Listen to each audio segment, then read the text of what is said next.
paz do Senhor, eu sou a Pamela Guetti.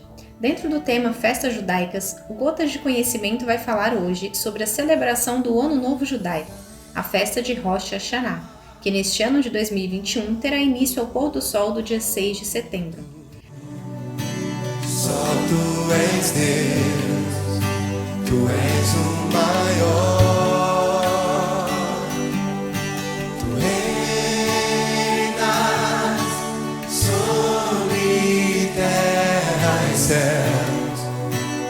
Só tu és Deus, tu és... O calendário judaico, denominado Luat em hebraico, é o tipo de calendário que o povo judeu utiliza para a contagem do tempo e comemorações de aniversários, festividades, casamentos e outras solenidades. De acordo com os hebreus, os anos passaram a ser contados a partir do que eles acreditam ser a criação de Adão. Logo, neste ano de 2021, os judeus estão no ano 5781 do calendário judaico, que teve início em 19 de setembro de 2020 e terminará em 6 de setembro de 2021. Para o povo judeu, Jesus Cristo foi apenas um profeta, um mestre. Eles não o reconhecem como filho de Deus, como Messias. Segundo o judaísmo, Deus não pode se materializar em nenhuma forma e por isso, entre outras razões, os judeus não reconhecem Jesus como Salvador e Senhor e ainda aguardam a vinda do Messias prometido no Antigo Testamento. Nós, que acreditamos em Jesus Cristo, utilizamos o calendário cristão, que tem início com o nascimento do Messias, nosso Salvador. O calendário cristão, também conhecido como calendário gregoriano, é atualmente utilizado em caráter oficial para demarcar o ano civil no mundo inteiro. O calendário gregoriano foi promulgado no ano de 1582, em substituição ao calendário juliano, implantado pelo imperador Júlio César no ano de 46 a.C. Esse calendário se inicia com o advento do nascimento de Jesus Cristo, no ano chamado Zero, e divide o tempo entre antes e depois de Cristo. Segundo o calendário gregoriano, estamos vivendo o ano de 2021 depois de Cristo. Segundo o calendário babilônico, este é o ano de 6.771. O calendário budista diz que o ano é 2565. O calendário islâmico diz que estamos entre 1442 e 1443. E segundo o calendário judeu, em 6 de setembro de 2021, entraremos no ano de 5.782. Assim, o calendário deles se difere do nosso calendário cristão. Vamos compreender a origem do calendário judaico? Criado há mais de 3.000 anos, o calendário judaico tem sua origem em histórias religiosas e demarca o ano eclesiástico judaico, diferente do ano civil israelense. Segundo a crença judaica, a lua nova do mês Nissan, que corresponde aos meses de março e abril, foi apontada por Deus a Moisés pouco tempo antes da saída dos escravos hebreus do Egito, conforme Êxodo, capítulo 23, versículo 15, que diz: A festa dos pães asmos guardarás, 7 dias comerás pães asmos, como te tenho ordenado, ao tempo apontado no mês de Abibe, porque nele saíste do Egito. Êxodo capítulo 12, nos versículos 1 e 2, diz: E falou o Senhor a Moisés e a Arão na terra do Egito, dizendo: Este mesmo mês vos será o princípio dos meses, este vos será o primeiro dos meses do ano. Abibe era o mês do grão recém-amadurecido e foi chamado de Nissan após o cativeiro do povo judeu na Babilônia. A Páscoa judaica se comemora a partir do 14º dia desse mês, conforme Levítico, capítulo 23, versículo 5, e Números, capítulo 28, versículo 16. O ano da saída do povo hebreu do Egito teria acontecido 2.448 anos depois da criação do homem, Adão, que é considerado o ponto inicial da contagem de tempo do calendário judeu. O calendário judaico se baseia nos movimentos da Lua e do Sol, sendo, portanto, um calendário lunisolar.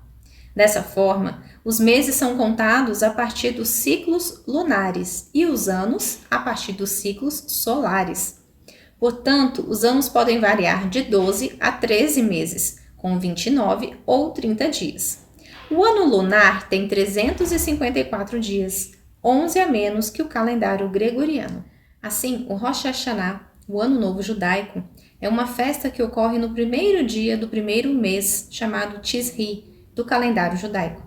O início de um período de introspecção e meditação que dura 10 dias, Yamim Noraim, e acaba no primeiro dia de Yom Kippur, o dia do perdão, considerado o dia mais sagrado para o povo judeu.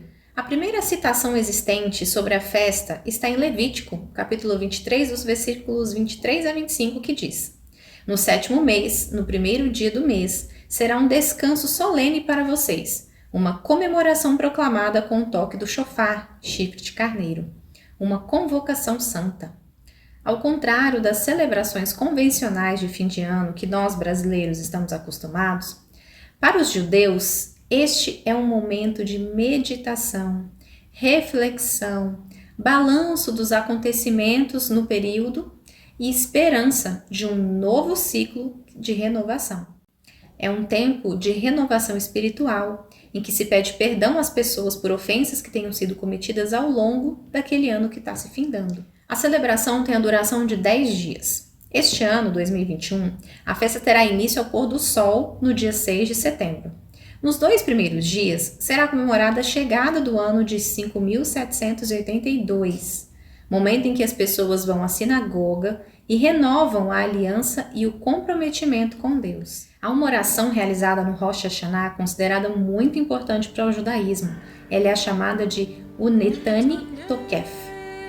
Ela inspirou uma composição musical em inglês e, traduzida para o português, quer dizer o seguinte: E quem pelo fogo, quem pela água, quem pela luz do sol, quem pela hora da noite, quem por juízo superior, quem por julgamento comum, quem no mês de maio. A crença judaica é de que durante o Rosh Hashanah os nomes são escritos no livro da vida e no Yom Kippur, que é o dia do perdão, o livro é selado, isto é, Deus sela o destino de cada um para aquele ano. Essa crença não tem origem na Bíblia, mas nos usos e costumes judeus, cultivados desde o cativeiro na Babilônia até a era contemporânea e descritos no Talmud e no Kabbalah, livros que não integram a Tanakh, isto é, não integram a Torá, nem o Nevim, nem o Ketuvim. Em outras palavras, não integram o Pentateuco, os 5 primeiros livros da Bíblia, nem os livros dos profetas bíblicos, nem dos escritos, isto é, os livros bíblicos históricos e poéticos. O Talmud e a Kabbalah são ensinos extra-bíblicos, formulados por rabinos ao longo do período que se iniciou com a captura dos judeus pelo rei da Babilônia, Nabucodonosor. Podemos compará-los aos livros apócrifos, que os católicos estabeleceram como um cânon bíblico durante o período da Contra-Reforma, para chancelar usos e costumes que a própria Bíblia condena. Os judeus consideram o Talmud e a Kabbalah como regras de fé e conduta.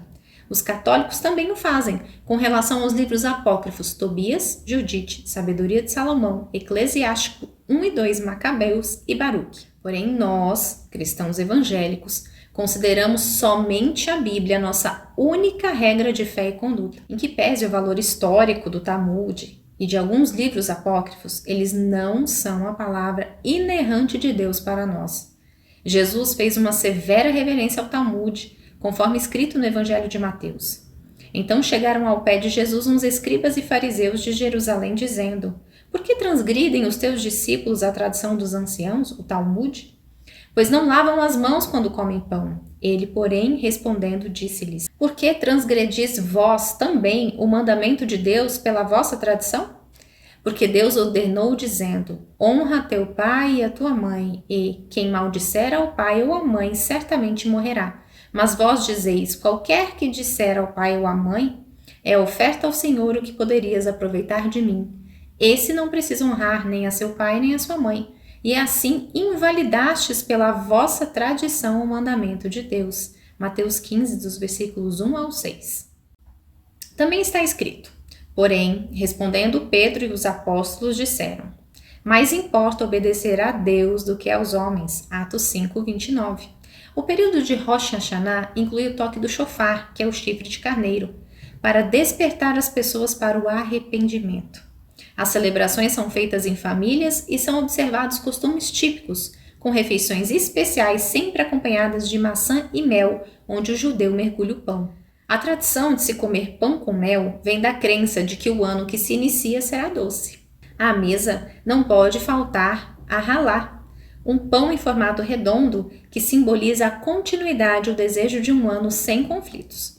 A romã está presente à mesa para que os méritos sejam numerosos como suas sementes. Muitos são os doces servidos para que assim também seja o ano que está chegando. Pão de mel, bolo de mel e maçã com mel são tradicionais. Para o prato principal, o peixe é o escolhido e vem acompanhado de saladas e receitas típicas judaicas. Rosh Hashanah significa literalmente a cabeça do ano e por essa razão serve-se peixe que sempre nada para frente, assim como o ano que se inicia. E a título de honra, a sua cabeça pode ser oferecida ao mais velho assentado à mesa. Ingredientes como vinagre ou raiz forte devem ser evitados para que o ano não seja amargo.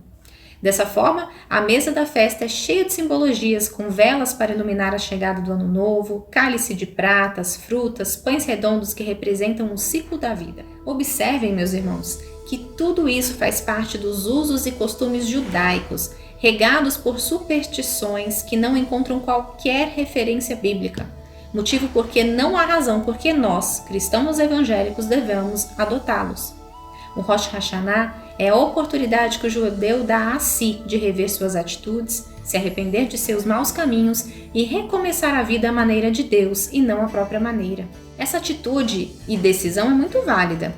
Trata-se de um novo começo, já que o novo ano representa novas possibilidades. Isso é maravilhoso e um exemplo digno de ser replicado, não somente na virada do ano, mas todos os dias do ano, especialmente o dia que se chama hoje. Shana Tová, bom ano novo. Shana Tová, Umetuká, um bom e doce ano. Que Deus os abençoe. Só tu és Deus, tu és o maior. Tu reinas sobre terra e céu.